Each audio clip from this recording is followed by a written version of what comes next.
ಸ್ನೇಹಿತರೆ, ದಳಪತಿಗಳ ಬದ್ಧ ವೈರಿಯಾಗಿದ್ದ ಮಧುಗಿರಿ ಶಾಸಕ ಮಾಜಿ ಸಚಿವ KN ರಾಜಣ್ಣ ಅದೇ ದಳಪತಿಗಳ ಅಂಗಳಕ್ಕೆ ತಲುಪಲು ಸಿದ್ಧವಾಗುತ್ತಿದ್ದಾರೆ.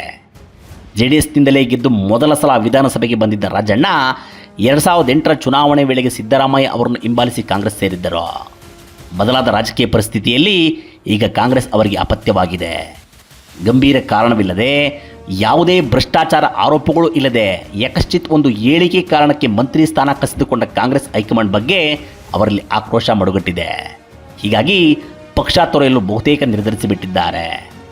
HD ರೇವಣ್ಣ ಇವರನ್ನು JDSಗೆ ಕರೆತರಲು ಉತ್ಸುಕರಾಗಿದ್ದಾರೆ.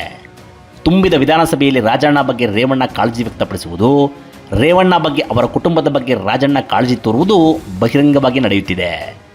ರೇವಣ್ಣ ಮೂಲಕವೇ ಈಗಾಗಲೇ ದೇವೇಗೌಡರು ಮತ್ತು ಕುಮಾರಸ್ವಾಮಿ ಜೊತೆ KN ರಾಜಣ್ಣ ಮಾತುಕತೆ ಮುಗಿಸಿದ್ದಾರೆ. ತುಮಕೂರು ಜಿಲ್ಲೆಯಲ್ಲಿ JDSಗೆ ಪ್ರಬಲ ನಾಯಕರಿಲ್ಲದ ಒದ್ದಾಡುತ್ತಿರುವ ದಳಪತಿಗಳು ಎಲ್ಲ ದ್ವೇಷ ಮರೆತು ರಾಜಣ್ಣ ಅವರನ್ನು ಸ್ವಾಗತಿಸಲು ಸಜ್ಜಾಗಿದ್ದಾರೆ ಎನ್ನುವ ಮಾತು ಕುಮಾರಸ್ವಾಮಿ ಅವರ ನವದೆಹಲಿಯ ಸರ್ಕಾರಿ ಬಂಗಲೆಯಿಂದಲೇ ಕೇಳಿಬರುತ್ತಿದೆ. ಈ ನಡುವೆ BJP ಕೂಡ ರಾಜಣ್ಣ ಅವರನ್ನು ಸೆಳೆಯಲು ಮುಂದಾಗಿದೆ.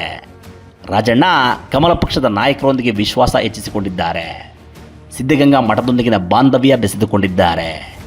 ಇದರ ವಾಸನೆ ಅರಿತ ಸ್ಥಳೀಯ BJP ಶಾಸಕರು ನೆಪ ಮಾಡಿಕೊಂಡು ರಾಜಣ್ಣ ಅವರ ಮನೆಗೆ ಹೋಗಿ ಶುಭ ಕೋರತೊಡಗಿದ್ದಾರೆ. ಮೂಲಗಳ ಪ್ರಕಾರ ಮುಂಬರುವ ಸಂಪುಟ ಪುನರಚನೆ ವೇಳೆ ಮತ್ತೆ ಮಂತ್ರಿ ಸ್ಥಾನ ಸಿಗದಿದ್ದರೆ ಕೂಡಲೇ ಅವರು BJP ಅಥವಾ JDS ಪಕ್ಷ ಸೇರಲಿದ್ದಾರೆ. NDA ಮೈತ್ರಿಕೂಟದ ಭಾಗವಾಗಲಿದ್ದಾರೆ.